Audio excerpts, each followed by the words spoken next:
Match झाली नाही आहे. So that is why I stood up here की तुमचे पॅकेजिंग रिलेटेड जे क्वेश्चन्स असतील ते आपण सॉल्व करूया. काही मी तुम्हाला टेक्नॉलॉजीज, काही पॅकेजिंग रिलेटेड बेसिक थिंग्स सांगणार आहे. बिकॉज तुम्हाला हाय एंड इन्फॉर्मेशन तशी नको आहे किंवा तुम्हाला मशिनरी घ्यायची जरी असली तरी you need a consultant to go ahead. म्हणजे मी तेच ॲडव्हाइस करेन.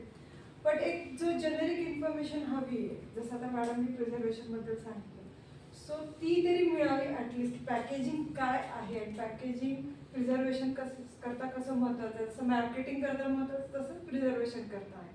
सो त्याच्यावरती आपण डिस्कस करूया आणि तुमचे सगळे क्वेश्चन्स आपण रिझॉल्व करूया. आणि काही नाही झाले तर definitely I will ask the expert जे माझ्या कॉन्टॅक्टमध्ये 30-40 एक्सपर्ट्स आहेत त्यांच्याशी तुम्हाला कॉन्टॅक्ट करून देईन. ओके. सो बेसिकली आपण पॅकेजिंग जे यूज करतो ते फार अगदी बेसिक गोष्ट आहे की ते हँडलिंग करता शेल्फ लाईफ वाढावी, एखाद्या व्यक्तीने ते कुठेतरी दुसरीकडे जाऊन ते फूड खाता यावं, या सगळ्या गोष्टींकरता पॅकेजिंग यूज होतं. पण बेसिकली तुम्हाला टाईम ट्रॅव्हल जो आहे त्या फूडचा तो कॅरी करता यावा त्या प्रोडक्टसोबत, याच्याकरता खरं पॅकेजिंग यूज होतं. कारण की जेव्हा आपण अन्न शिजवतो, वेन वी कुक फूड, ते लगेच आपण जेव्हा वाढतो तेव्हा आपल्याला पॅकेजिंगची गरज नसते. But when it travels the time you need packaging. So it is directly related to the time, frankly speaking. मग तुम्ही आता 1 महिना, 2 महिने, 2 दिवस, 4 महिने, 8 महिने, 9 महिने, सो याच्यावरनं सगळ्या टेक्नॉलॉजीज ठरतात आणि सगळे पॅकेजिंग मेथड्स ठरतात. अँड प्रिझर्वेशन पॅकेजिंगने होतं, पण packaging you also use for other things also, जसं मार्केटिंगसाठी सुद्धा. बट ऑक्सिडेशन हे तुम्हाला माहिती आहे, जसं it is a basic thing की ऑक्सिडेशन ही सगळ्यात मेन पार्ट आहे की त्याच्यामुळे फूड स्पॉइलेज होतं. अँड टू अवॉइड दॅट आपल्याला वेगवेगळे मेथड्स यूज करावे लागतात. So here is a selection criteria. आता तुमचा एखादा स्वतःचा सेटअप आहे, जसं मॅडमचं मुलचं आहे, मसाल्यांचं आहे, ऑर एनिथिंग एल्स, तुमचं स्नॅक इंडस्ट्री आहे. सो कुठल्याही प्रोडक्टला तुम्ही जाताना जेव्हा तुम्ही पहिले ती रेसिपी डिझाईन करता किंवा कुठलेही तुमचं एंटरप्राइज मध्ये एंटर करता, तेव्हा तुम्ही पहिले पॅकेजिंगमध्ये या 4 गोष्टी पहिले डिसाईड कराल. दॅट इज फॉर शुअर करायलाच पाहिजे. त्याच्याशिवाय तुम्ही पॅकेजिंग मशिनरी परचेसच नाही करा. The very first thing is shelf life. की तुमचं शेल्फ लाईफ तुम्हाला प्रोडक्टचं काय हवं. आता आज तुम्ही म्हणताय की आज मी माझ्या लोकल मार्केटमध्ये देतो, बरोबर आहे, आणि तुम्ही आता मार्केटच चेंज करताय बिकॉज तिथे तुम्हाला एक्सपोर्ट करायचं. So these are 2 different things. तर तुमची शेल्फ लाईफ बदलणार आहे. इथे तुम्हाला 1 महिन्याचं 2 महिन्याचं पण चालेल, तिथे तुम्हाला 9 महिने, 10 महिने, 12 महिन्याचं द्यावं लागेल. सो पहिले तुम्हाला हे डिसाईड करावं लागेल की जर का माझा मार्केट सेगमेंट जो आहे तो 3 टाईप्सचा आहे किंवा माझा टार्गेट ऑडियन्स जो आहे, कस्टमर जो आहे, तो 3 व्हेरियंट्समध्ये आहे, तर तुम्हाला त्या पद्धतीने तुमचं प्रोडक्ट डेव्हलप करावं लागेल. It is for sure. माझं प्रोडक्ट हे आहे आणि मी असं विकणार आहे, तर मग ते तुम्हाला तसंच कॅरी करावं लागेल. पण जर का ते नसेल आणि तुम्हाला जर का तुमच्या कस्टमरला ते द्यायचं असेल, तर त्याच्यापर्यंत तुम्ही कसं रीच व्हाल. तुमचा कस्टमर अमेरिकेमध्ये बसलेला आहे आणि it takes 9 months to serve हिम. तर त्या 9 months पर्यंत पोचायला तुम्हाला जे जे ॲनालिसिस, डेव्हलपमेंट, जे जे टेक्नॉलॉजीज अडॅप्ट कराव्या लागते ते करावेच लागणार आहे. किंवा मग तुमचं बेस्ट ऑप्शन जो आहे, जे तुम्ही आता करता, रेग्युलर प्रॅक्टिसेस जे फूड इंडस्ट्री करते, की जे मी बनवतो ते मी सर्व करणार, मला जो गिराईक मिळेल तो मला acceptable. This is a tendency. म्हणजे कुठलाही बिझनेस जेव्हा स्टार्ट होतो तो याच विजन, म्हणजे याच मेथॉडॉलॉजीने स्टार्ट होतो, पण त्याला विजनरी स्टेटमेंट नसतं. जेव्हा चितळे डेअरी झाली म्हणा किंवा कुठल्याही छोट्या डेअरीज झाल्या किंवा कुठलेही छोटे बिझनेसेस झाले, ते started with their own methodologies and SOPs. पण नंतर त्यांनी त्यांचे विजन स्टेटमेंट पुटअप केले आणि मग नंतर ते स्केलअपला गेले. सो तुम्ही एका पॉईंटला येऊन तुम्हाला स्केलअपला जावं लागेल आणि त्या टर्निंग पॉईंटला तुम्हाला ठरवावं लागेल की मी आता माझा कस्टमर रीड केला आहे आणि तो रीड केल्यानंतर मला आता A to B किंवा A to C जायचं आहे, ते कसं जायचं. So shelf life analysis is important, existing, and which you need to cater for your customer. Then second is the packaging method. आता तुम्हाला हे कळलं की तुम्हाला तुमचं टार्गेट कस्टमर कोणता आहे किंवा मला किती टाइम ट्रॅव्हल करायचं, माझ्या प्रोडक्टला टाइम ट्रॅव्हल किती करायचा आहे, कुठलेही स्नॅक असेल किंवा कुठलेही प्रोडक्ट असेल. So you have to select the packaging method accordingly. So माझं प्रोडक्ट नसेल, माझी पॅकेजिंग मेथडॉलॉजी नसेल, जर काही 1 महिने 2 मंथ्स सॅटिस्फॅक्टरी नसेल, एखादी पॅकेजिंग टेक्नॉलॉजी तुम्हाला 12 मंथ्सचं देत असेल, रिटॉर्टचं आहे, तुमचं कुठलं प्रोडक्ट आहे त्याच्यावर ठरतं, बरोबर आहे. सो ग्रेव्हीज आहे, ग्रेव्हीजला आपण रिटॉर्ट घेऊ शकतो. सो इट डिपेंड्स की प्रोडक्ट काय RTC पॅक्स आहे तर का ते तुम्ही घ्यायचे झाले 12 महिने 24 महिने शेल्फ लाईफ पण मिळते. So you have to select your packaging method. पण ते डिपेंड करते की तुमचं प्रोडक्ट काय तर त्याच्यावर आपण नंतर बोलूया. सो पॅकेजिंग मेथड झाली. And third is your price. If you have 2-3 options in packaging method, so you have to select with the price की मला कुठे कॉम्प्रोमाइज करावे. काही पॅकेजिंग मेथोडॉलॉजीज तुम्हाला 9 महिने देतील, काही पॅकेजिंग मेथोडॉलॉजीज तुम्हाला 12 महिने देतील. मग ते प्राईसमध्ये डिफरन्स पण असेल, काही तुम्हाला 6 महिने पण देतील. सो प्राईस पण डिफर होईल. So you have to select the price according. And the fourth one is सगळ्यात मेन जे आहे त्याच्यावरती पूर्ण बिझनेस उभा असतो, that is the market acceptance. मी हे केलं म्हणजे फॉर एन एक्झाम्पल, मी माझं पुढीचे मोदक पर्टिक्युलर मेथडने पॅक करून जर का दिले, त्याला मार्केट एक्सेप्टन्स आहे का? डेफिनेटली मार्केटमध्ये प्रोवन टेक्नॉलॉजीज आहेत, बरोबर आहे.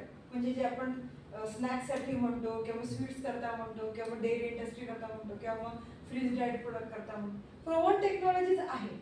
So you have to think about it की माझा कस्टमर सेगमेंट जो आहे, मार्केट सेगमेंट जो कस्टमर जो आहे तो ह्या क्लास आहे, तो त्याला हीच टेक्नॉलॉजी पाहिजे, तो हे घेणार आणि त्याच्याकडे तो ही प्राइस द्यायला तयार आहे. मग मी मॅच करू शकतोय का? Can we cater that area? हे तुम्हाला चेक करायचं. सो मार्केट एक्सेप्टन्स म्हणजे तुम्ही हे सगळं करता, पण हे सगळं केल्यानंतर त्याला मार्केट एक्सेप्टेबिलिटी आहे का याचं काउंटर चेक करायला पाहिजे.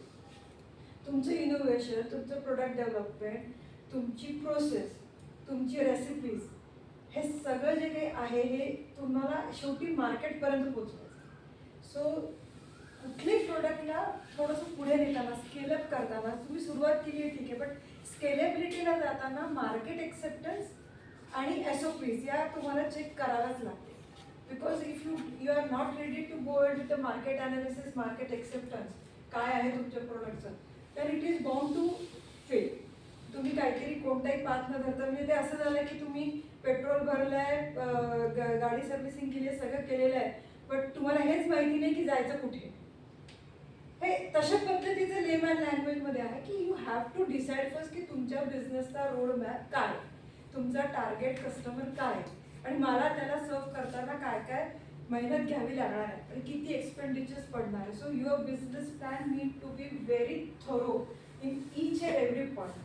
तुम्हाला जे चॅलेंजेस येतील प्राइस रिलेटेड, एक्सपेंडिचर रिलेटेड किंवा मग टेक्निकल ॲस्पेक्ट्समध्ये, हे सगळे चॅलेंजेस जे आहे हे धरून तुम्हाला कॉन्टिजन्सी प्लॅन बनवावा लागतो. सो हे सगळे तुम्हाला बॅरियर्स कसे तुम्ही ओव्हरकम करा, त्याची तुमची कॅपॅसिटी आहे का, या सगळ्या गोष्टी चेक कराव्या लागतात. नुसतं एक गोष्ट टाकली आहे आणि आपण केलं असं होत नाही. फेल्युअर आल्यानंतर काय करायचं हे कळलं पाहिजे आणि फेल्युअर आल्याशिवाय कुठलाही बिझनेस स्टँड होत नाही. जगातले जितके पण बिझनेस ओनर्स आहेत, जितके पण एंटरप्रेनर्स आहेत, त्यांनी सगळ्यांनी फेल्युअर ॲक्सेप्ट केलं आहे आणि त्यांनी अनुभवलं. Without failure there is no business. If you don't, तुम्हाला फेल्युअर आलं नसेल आज तर ते उद्या येणार आहे और निश्चितच येणार. सो सक्सेसची पहिली पायरी फेल्युअर आहे आणि तुमच्या फेल्युअरमधनं तुम्हाला तुमचे बाकीचे प्लॅन्स ठरवायचे पण आहे. Next, so this SPPM is the main thing for your, you can say की पॅकेजिंगला जाताना किंवा मग स्केलअपला जाताना, स्पेसिफिकली पॅकेजिंगला जाताना तर गरजेचीच आहे. Now this is where your preservation and packaging stamps.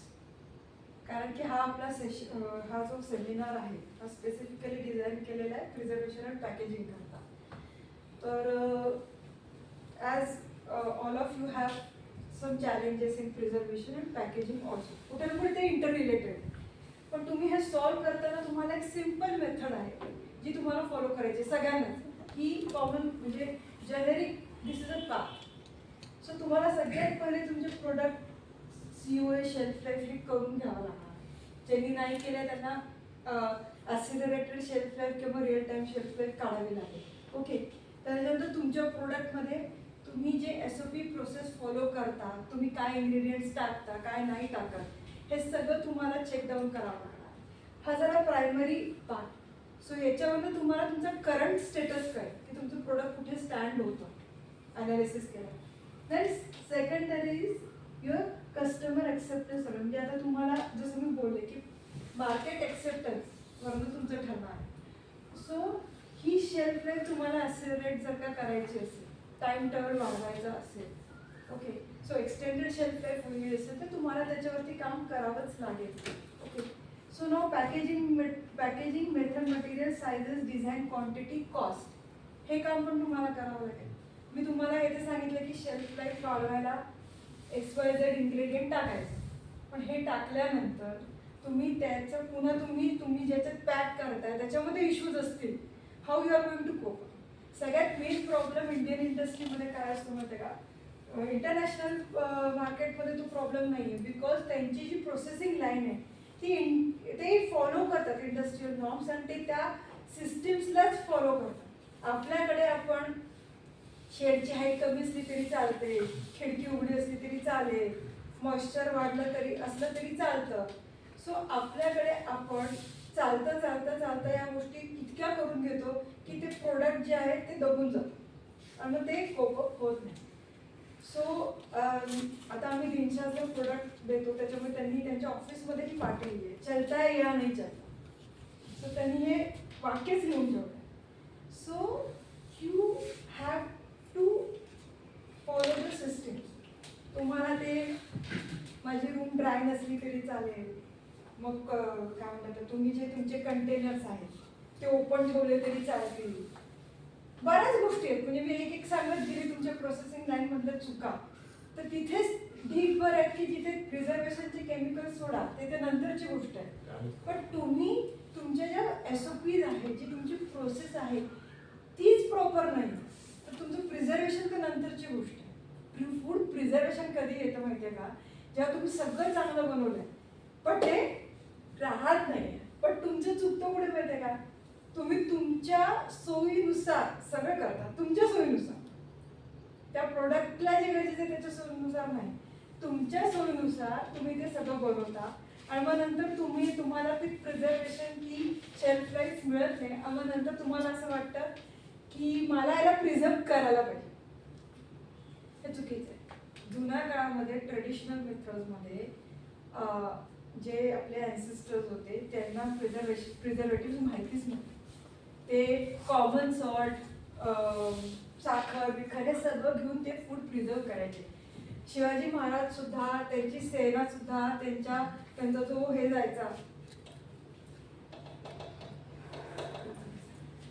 So ते सुद्धा त्यांचं जे काय म्हणतात त्याला त्यांच्यासोबत सगळं कॅरी करायचे. तर त्यांना 1-2 महिने लागायचे. पण ते त्यावेळेस फूड प्रिझर्वेशनचा विषय नव्हताच. पण त्यावेळेसचं प्रोड्यूस जे होतं, ॲग्रिकल्चर प्रोड्यूस होतं ते चांगल्या क्वालिटीचं होतं.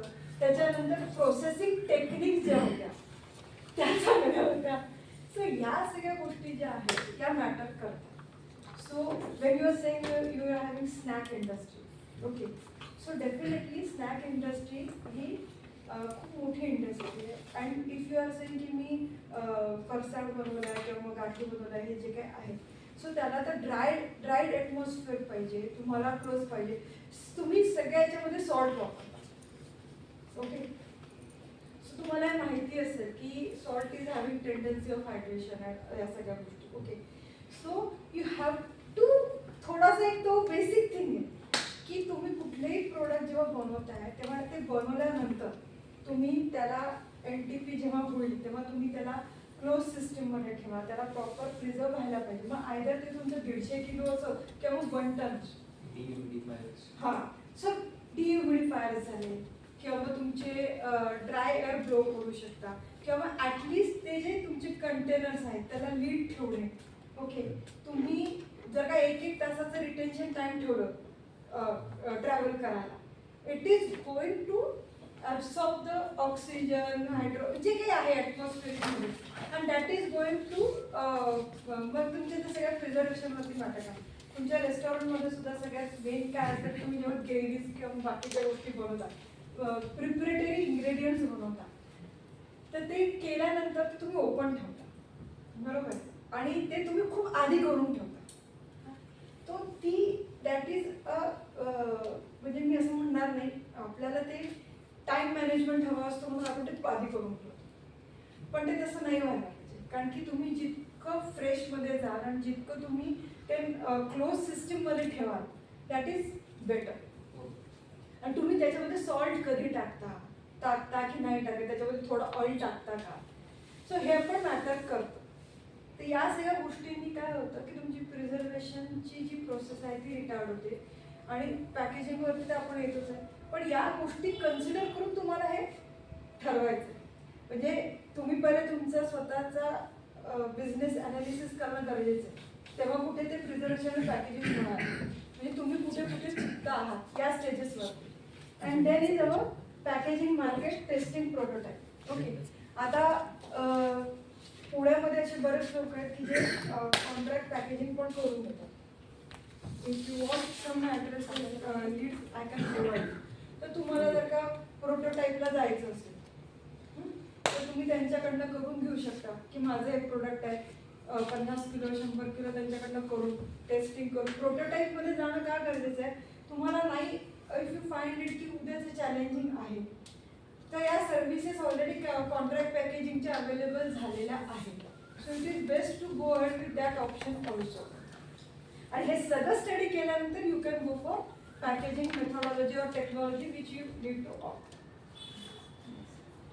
So commonly use packaging technology ज्या आहेत त्या जे आपण आत्ता करंट मार्केटमध्ये वापरतो आहे त्या आहे vacuum packaging, nitrogen packaging, HPP खूप रेअर वापरल्या जाते, फॉर्म फिल पिलो पॅकेजिंग आहेच, ती खूपच जास्त वापरल्या जाते, आणि रिटॉक पॅकेजिंग ती पण बऱ्यापैकी आहे.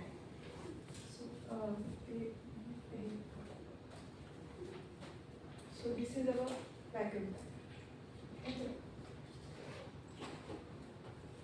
आय थिंक मॅडमनी पण थोडंसं आधी सांगितलं, आणि व्हॅक्यूम पॅकेजिंगबद्दल सगळ्यांनाच माहिती आहे की आपण त्याच्यातलं यू कॅन से की सगळं जे ऑक्सिजन आहे किंवा तो जो एअर कंपार्टमेंट जो आहे तो पूर्ण रिकामा करतो, व्हॅक्यूम क्रिएट करतो आणि त्याला फ्रीज करून टाकतो, सो दॅट ऑक्सिजन जे आहे ते प्रोडक्टला ट्रॅव्हल करणार नाही. नायट्रोजन पॅकिंग हा HPP आणि फॉर्म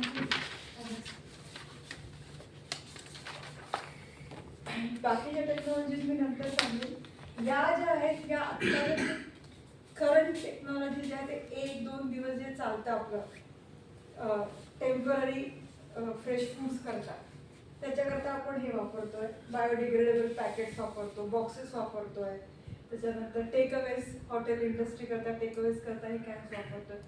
हे सगळे जे काही बेकरी प्रोडक्ट्स करतात तुमचे ते पेपर बॅग्स, बॉक्सेस आहेत, so film pack, plastic HDP boxes, pouches, हे सगळे आपण 1 or 2 डेजच्या याच्याकरता वापरतोय. म्हणजे याच्यातले आय थिंक 2-3 जण जे आहेत ते हे यूज करत असतील. So these are customer friendly. आता याच्यामध्ये पण बरेच ऑप्शन्स आलेले आहेत. क्लाउड किचनवाले हे वापरतात, बायोडिग्रेडेबल आहे, थोडंसं कॉस्ट इफेक्टिव्ह काही असतात, काही हायली प्राइस्ड असतात. अँड हे तुमचं सगळं फ्रेश फूडमध्ये जातं, म्हणून मी याला जेनेरिक पॅकेजिंग सोल्युशनमध्ये टाकलं आहे. आणि जेव्हा आपण ॲक्च्युअल पॅक्ड फूडमध्ये येतो की जेव्हा आपल्याला एक्सटेंडेड शेल्फ लाईफ हवी आहे त्या बाकीच्या technology. So vacuum packaging, you might be knowing that आपल्याला फक्त मायक्रोबियल ग्रोथ रिटार्ड करायची आहे. ऑक्सिजन हा विषय सगळ्यांना माहिती आहे. सो याच्यामध्ये आपण फक्त व्हॅक्यूम क्रिएट करतोय आणि त्याला सील पॅक करतोय प्रॉपरली. एक्सटेंडेड लाईफ मिळणार आहे, reduce food as the volume is reduce, कारण की एअर कंपार्टमेंट आपण कमी करतो, सो आपल्याला व्हॉल्यूम जो आहे म्हणजे रिड्यूस्ड क्वांटिटीमध्ये पॅकेजिंग सप्लाय करता येतो. त्याच्यानंतर इम्प्रूव्ह प्रोडक्ट क्वालिटी आहे. ह्याच्यामध्ये कुठली थर्मल प्रोसेस नाही आहे, त्याच्यामुळे retention of you can say nutritional value आहे, फिजिकल जे काही पॅरामीटर्स असतील ते तसेच रिटेन होत आहे, कॉन्टॅमिनेशन नाही आहे, सगळ्याच गोष्टी बेनिफिट्सच्या आहेत. पण डिसएडवांटेजेस आहेत cost of the equipment and packaging material cost and again anaerobic bacteria risk, जे एरोबिक नाही आहे, अनएरोबिक ऑक्सिजनच्या व्यतिरिक्त. So that is a risk. So बाकीचे हे याचं अप्लिकेशन वाईड आहे, सगळ्यांनाच माहिती आहे की अप्लिकेशन कुठे आहे. पेरिशेबल फूडमध्ये, ड्राय फ्रूट्स, जास्त करून हे ड्राय फ्रूट्समध्ये जास्त जातात. ड्राय फ्रूट्समध्ये तुमचे डिहायड्रेटेड याच्यामध्ये सुद्धा काही ठिकाणी जातं. प्रोसेस मीट्समध्ये जास्त जातं. सो कन्व्हेन्शनल फूड आयटम्समध्ये सुद्धा जात आहे. So this is a vacuum pack. मी कमर्शियल फोटो मुद्दामून दिला नाही आहे बिकॉज ते थोडं कॉम्प्लेक्स होईल, but it is very easy की आपल्याला फक्त व्हॅक्यूम रिमूव्ह करायचं आहे आणि it is seal packing that particular product. Okay, is any question? Next is our retort pack. So retort पॅकेजिंगमध्ये सगळ्यांना माहिती असेल की थर्मल प्रोसेस येते. सो स्टीम किंवा मग हॉट वॉटर हे जे काही आहे ते पास करून आपल्याला ते जे पॅकेट्स आहेत ते त्याच्यातनं पास होतात आणि ते स्टराईल ॲटमॉस्फिअरमधनं पास झायला कालाने it is having a great extended shelf life. आणि युजली RTC पॅक जे आहेत ते हेच फॉलो करतात जास्त करून. And meals, soup, sauces as you said की ज्यांना लोकांना फूड जास्त करून ग्रेव्हीवाला आहे किंवा जिथे तुम्हाला रेसिपी जास्त द्यायची आहे तिथे हे जास्त अप्लिकेबल होतं. अँड कॉस्ट इफेक्टिव्ह आहे अप टू सर्टन लेवल, कारण की आपल्याला अप टू 18 months सुद्धा मिळते याच्यामध्ये shelf life. So now disadvantage is that complexity monitor, कारण की ती जी मशिनरी आहे मग पुन्हा ते सगळं स्टीम पास होणार, पॅकेट सगळं मॉनिटर करावं लागतं. थोडंसं ते ट्रिकी पार्ट आहे. फिलिंग स्पीड थोडीशी कमी असते, तुमचं ते फॉर्म फिल पॅकसारखं नसतं, सो त्याला एक लिमिटेशन्स आहे. Package strength it matters a lot, कारण की तुम्हाला ती थर्मल प्रोसेस द्यायची आहे, सो याला खूप आपल्याला एक सर्टन लिमिट नंतर जास्त वाढवता येत नाही. बॅच प्रोसेस फॉलो करावी लागते समटाईम्स. अँड ऑपरेशनल कॉस्ट जास्त आहे बिकॉज डेफिनेटली स्टीम आपल्याला यूज करावी लागते, सो ऑपरेशनल कॉस्ट येतो. पण ऑपरेशनल कॉस्ट बाकीचे याच्यामध्ये येतात, नायट्रोजनमध्ये पण आहे. So this is about the retort packaging. So जे लोक प्रोसेस फूडमध्ये आहेत, स्पेसिफिकली होरेकामध्ये किंवा रेडी टू फूडमध्ये, तर त्यांना ते हे गरजेचंच आहे. किलो पाऊस किंवा फॉर्म जे युजली स्नॅक्स इंडस्ट्री वगैरे करतात, is very simple can say. मसाल्यांमध्ये पण मध्ये वापरल्या जातात. So I think I don't need to explain in detail, कारण की खूपच बेसिक हे आहे. रियुजेबल पॅक डिसएडवांटेज आहे, स्टँड ऑन इटसेल्फ नाही आहे, म्हणजे तुम्हाला रिटेल मार्केटमध्ये ते पाउचेस तुम्हाला उभे करता येत नाही, म्हणजे त्यात काही लिमिटेशन्स आहेत. सो कॉस्ट इफेक्टिव्हनेस असला तरी सुद्धा याला कंट्रोल ॲटमॉस्फिअर असं पॅकेजिंग नाहीच आहे. जसं आपण म्हणतो की मॉडिफाईड ॲटमॉस्फिअर पॅकेजिंग असा विषय त्याला नाही आहे. तो आपल्याला मग त्या गोष्टी पहिले करून मग सगळं फॉलो करावं लागणार. नेक्स्ट. सो याच्यात आणखीन 2 टेक्नॉलॉजीज आहेत. एक आहे नायट्रोजन पॅकेजिंग. सो नायट्रोजन पॅकेजिंगमध्ये आपल्याला फक्त जसं आपण व्हॅक्यूममध्ये ऑक्सिजन रिमूव्ह करतो, तर नायट्रोजन पॅकिंगमध्ये आपल्याला नायट्रोजन इन्फ्यूज करायचा असतो ऑक्सिजन काढून. सो पूर्ण जो काही इकडचे ॲटमॉस्फिअर आहे त्या प्रोडक्टच्या आजूबाजूला तसं आपण नायट्रोजनने फिल करतो, त्याचा रेशो असतो आणि त्या अकॉर्डिंगली ते पॅकिंग होतं. सो त्याचा जे चिप्स आहे, जिथे क्रिस्पी मटेरियल आहे, जिथे प्रोडक्टचे फिजिकल डायमेन्शन्स चेंज नाही व्हायला पाहिजे, क्रिस्पीनेस जायला नाही पाहिजे, हे सगळे जिथे आहे तिथे जास्त करून नायट्रोजन पॅकिंगवालं मटेरियल टेक्नॉलॉजी यूज होते. सो ऑपरेशनल कॉस्ट आहे कारण की नायट्रोजन यूज होतं अँड डेफिनेटली समटाईम्स तिथे यू कॅन से की सगळे बॅक्टेरियल ग्रोथला ते रिटार्ड नाही करू शकत. त्याच्यानंतर तुम्हाला नायट्रोजनचं जे पर्सेंटेज आहे त्याचं तुम्हाला चेकआउट करावं लागतं. काही प्रोडक्ट्सनुसार ते चेंज करावं लागतं. म्हणजे मी चिप्सला एक करतो तर तेच आपण त्याला पण केलं, दुसऱ्या प्रोडक्टला पण केलं, तसं नसतं. सो तुमची ती कॉम्प्लेक्सिटी तयार होते कारण की त्याच्यामध्ये प्रोडक्ट इटसेल्फ म्हणजे जी रेसिपी आहे, फरसाण झालं किंवा अजून कुठलं काही आहे, त्याच्यामध्ये सर्टन ॲसिड्स असतात, सर्टन सॉल्ट्स असतात, बरेच काही इन्ग्रेडियंट्स असतात. त्याच्यानुसार ते नायट्रोजन डेफिनेटली ते रिॲक्ट होणार. सो तुम्ही त्याला जितकं वे करणार तेवढं ते तुम्हाला तो रेशो मॅनेज करावा लागतो. त्याच्यानंतर त्याचं सप्लाय चेन एक चॅलेंज आहे बिकॉज नायट्रोजन पुन्हा आपल्याला प्रत्येक वेळेस अवेलेबल पाहिजे. So this is the disadvantage in nitrogen.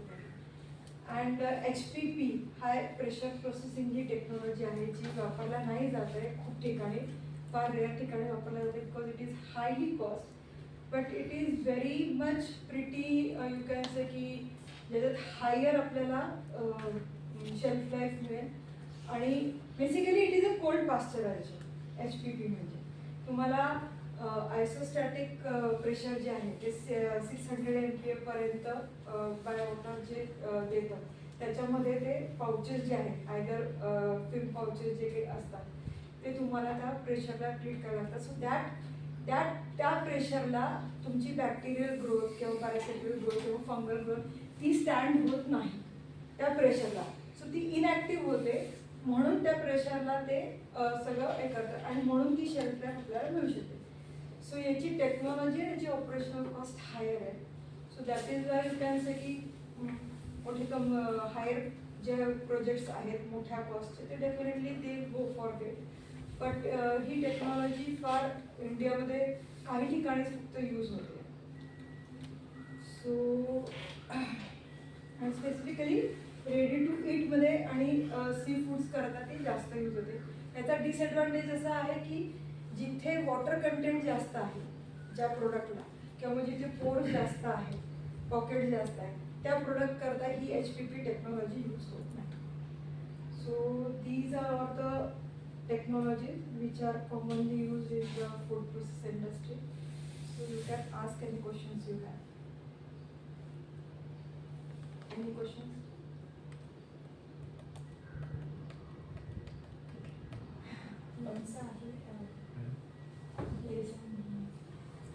म्हटलं जे आपण प्रॉडक्टसाठी आतमध्ये घालतो प्रोडक्ट, आतमधलं जे पॉलिथिन असतं त्या पॉलिथिनचा इफेक्ट त्या प्रॉडक्टवरती होतो का किंवा त्याच्यामुळे ते प्रॉडक्ट खराब होतं?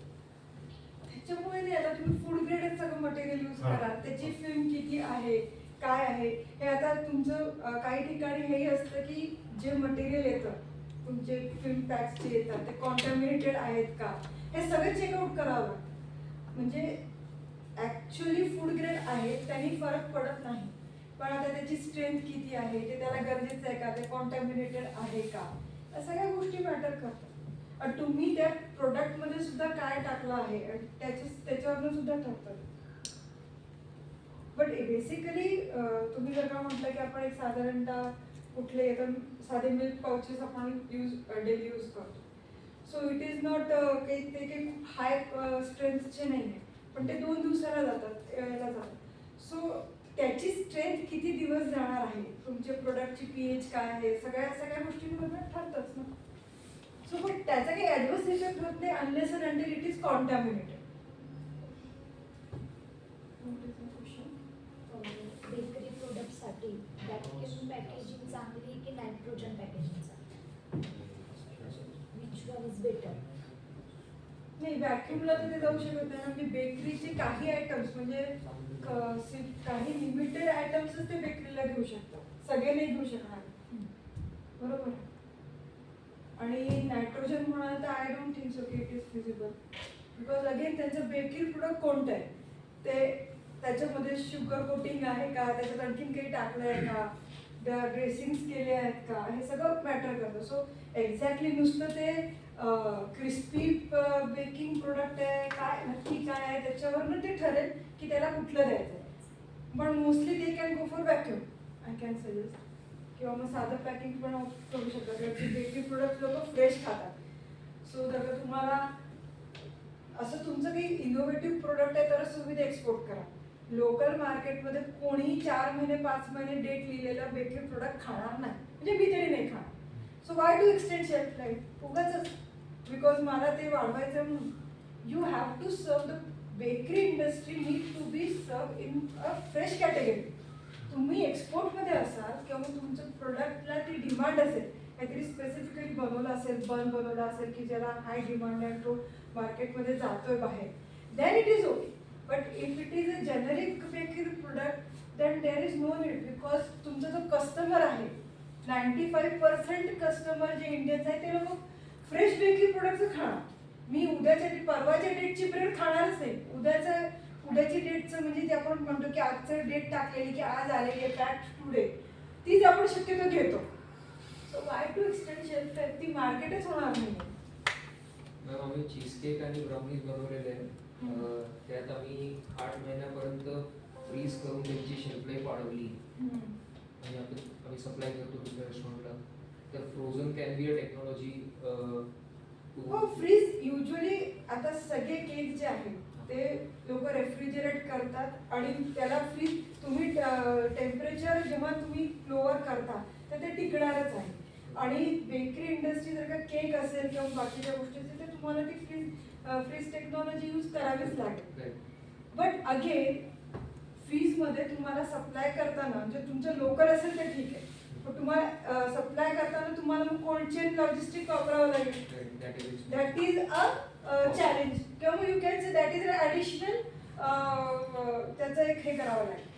So freezing is one part आणि तुम्हाला पुन्हा cold chain logistic is another part. So if you want to serve local market, तुमचं काउंटर सेल असेल तर definitely you have to freeze it. That is a best option. Any other questions? So I think we will conclude this session. Our other session is on shelf life analysis and food testing. Trupti will intro Mr. Krishna. Thank you ma'am. आता उमेड लॅबचे जे quality manager आहेत Krishna Khadke sir, ते आपलं पुढचं session cover करणार आहेत. त्यांना 15 वर्षाचा अनुभव आहे आणि त्यांनी कोको कोला कंपनीसोबत क्वालिटी मॅनेजमेंटचं कामसुद्धा केलेलं आहे. एक सेशन कव्हर करतात.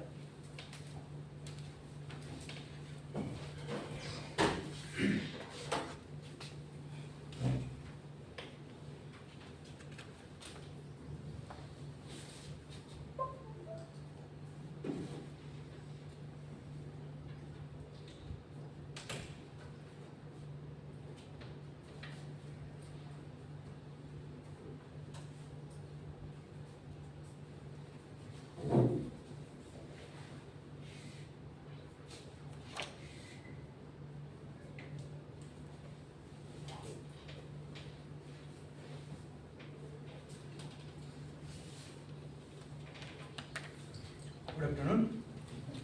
झोपले काय? ओके, मला तुमचं जरा बॅकग्राऊंड कळलं तर मग तिकडे जायचं ते कळेल. मी कोण कोण कुठून आलंय? मराठी ओके सगळ्यांनी? हो. मी शिर्डीहून आलो.